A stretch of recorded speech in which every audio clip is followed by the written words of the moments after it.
Let's talk about molar mass. So in my last video, I introduced the concept of a mole and we did some calculations. If you missed it, go check that out. But I did mention there that the way that the mole was defined is it's the number of carbon-12 atoms that weighs 12 grams, okay? So a mole of carbon-12, which is Avogadro's number of carbon-12 atoms, weighs 12 grams. And of course, that is the isotope of carbon that weighs 12 atomic mass units. Now, if we look at the periodic table, we have atomic masses. And those are the average weight, or the weighted average mass of all the isotopes for a particular element. So in other words, we have carbon-12, there's also carbon-13 and carbon-14, but they make up such a small percentage of the abundance of the element that they only increase the average mass up to 12.01. So almost all carbon is carbon-12, right? That's what this is saying here. So this is an atomic mass because we could say that the average mass of a hydrogen atom is 1.008 atomic mass units, AMUs. But we can also call it the molar mass because the way that the mole was defined, if we have a mole of this element, it's going to weigh the same number, but in grams, okay? So the molar mass of an element is extremely easy. Just look at the periodic table. And a lot of them have it written on the bottom. Sometimes they're written up on the top somewhere. Whatever the case is, you're going to have your atomic number and then you have your atomic mass. And so if they ask you for the molar mass, it's going to be the same number as the atomic mass, but the units are grams per mole. So if 1 mole weighs this many grams, you could also just say it's this many grams per each mole, grams per mole. But now let's do an example with the molar mass of a compound. So let's take an example like C2H4. So if we have something like that, now we have to add up the atomic masses, or the molar masses rather, of each element in the compound. So let's look at C2H4. And I conveniently have the molar masses of each of these elements here for us. And so all we have to do is say, okay, well, how many carbons and how many hydrogens are in this compound? And then just add up the masses of each of these, okay?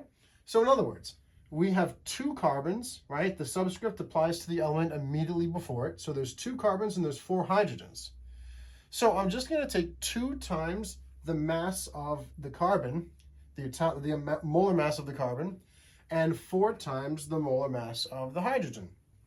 And so I'm going to write it out like this. It's going to be 2 times 12.01. 12.01. I'm going to skip the units for now. Plus 4, that's this 4 here from the hydrogen, times the molar mass of hydrogen, which is 1.008 grams per mole. And so we just do this math, and now we're going to get 24.02 plus 4.032. And now we add them up. And so we're going to get, let's see, what do we get? We get 28.052. And we do have to use significant figures. If you didn't catch that video that I did on it, go ahead and check it out. But if we look at significant figures and calculations, when we add or subtract, we have to use the least number of decimal places. So that has 2, that has 3. We're going to chop this off at 2 decimal places. So we get our final answer as 28.05, and that's grams per mole. All right? So that's how we calculate molar mass.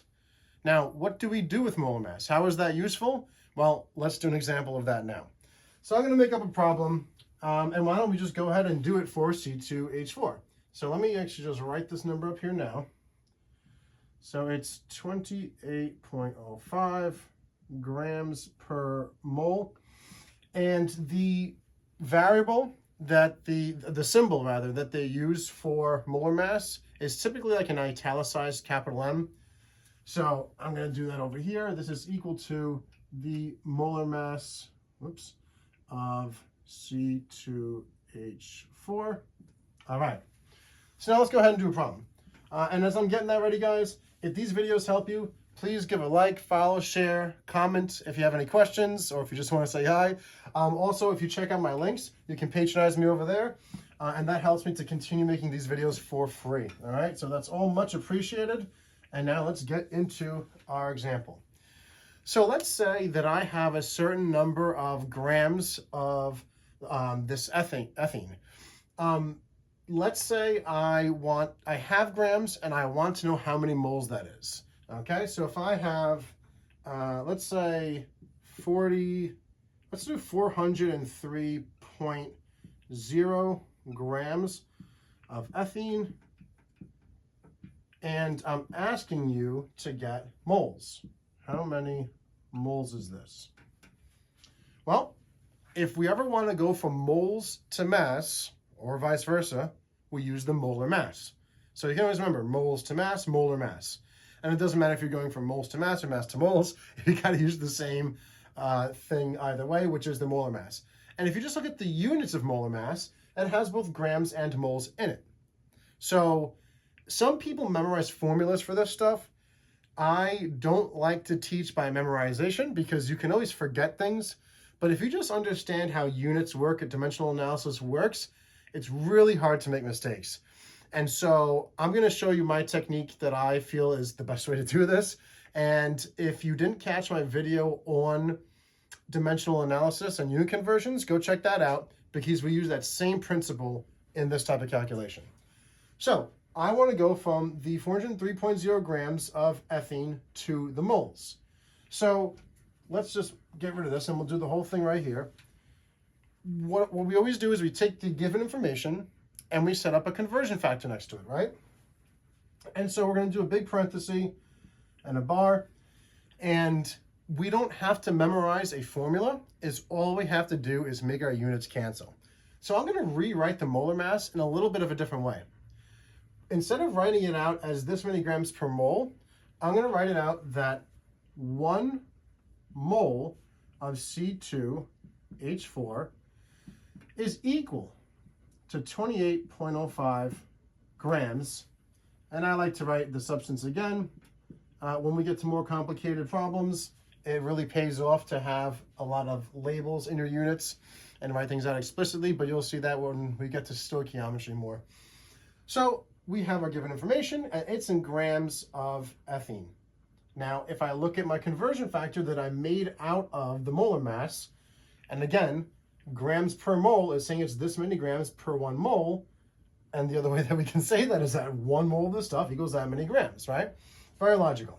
So we want to cancel grams. This part goes on the bottom. I don't have to memorize. Oh, when I go from grams to moles, do I divide by molar mass? Do I have to multiply by molar mass? The units tell us what to do. So there's no memorization, just understanding.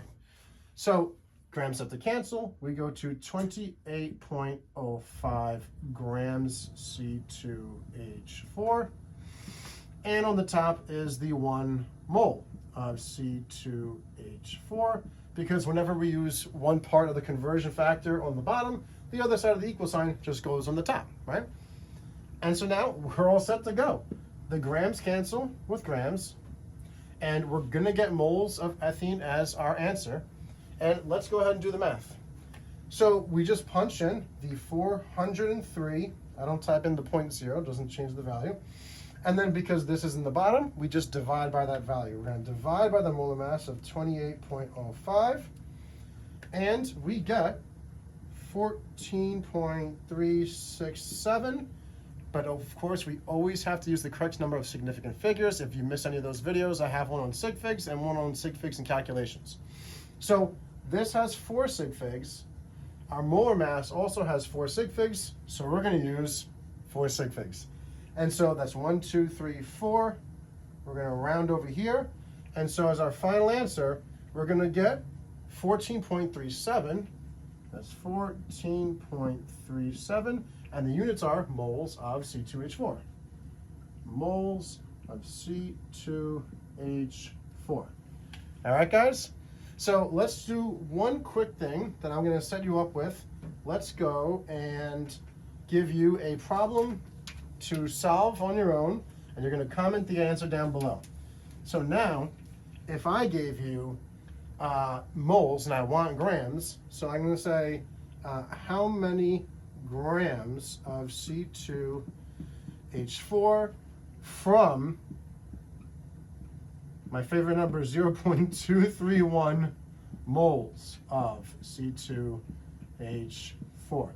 All right, guys, so answer this problem down in the comments, and please support the channel by giving a like, follow, share, save for later so you can always review this, comment, and of course check out the link so you can patronize me, and I'll see you guys in the next one.